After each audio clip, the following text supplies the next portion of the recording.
શું છે? આજના સમયમાં જ્યારે ટેકનોલોજીનો યુગ છે અને લોકો જે અલગ અલગ ઇલેક્ટ્રિક એપ્લાયન્સીસ અને ઇલેક્ટ્રિક જે છે વસ્તુઓ જે વાપરતા હોય, એમાં ટેકનોલોજીકલના યુગમાં લોકો ઘણા બધા જે છે સાયબર ક્રાઇમના ભોગ પણ બનતા હોય છે. એમાં ખાસ કરીને અલગ અલગ પ્રકાર જેમાં લોકો ભોગ બને છે સાયબર ક્રાઇમના. એમાં ઓટીપી ફ્રોડ હોય, કોઈ બેંક ફ્રોડ હોય, કોઈ લોન બાબતની કોઈ જાહેરાત હોય, મેસેજ હોય, કોઈ એવા મેસેજ હોય જે નોર્મલ ટેક્સ્ટ મેસેજ હોય ને એમાં લિંક ઉપર ક્લિક કરેલો હોય, ફેસબુક ઉપર કોઈને કોઈ ફેક અકાઉન્ટ બનાવીને કોઈ પૈસા માંગણી હોય,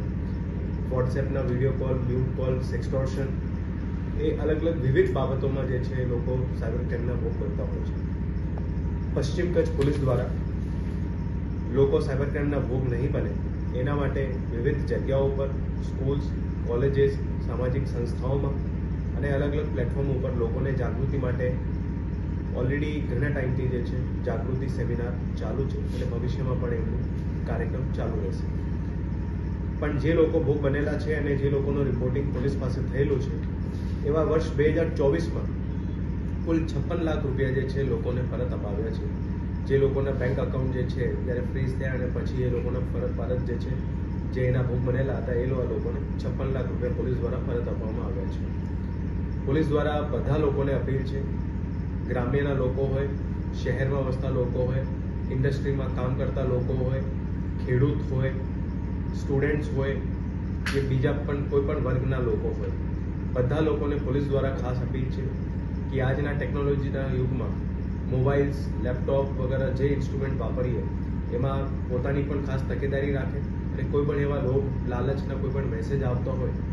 એમાં કોઈ આગળ નહીં વધે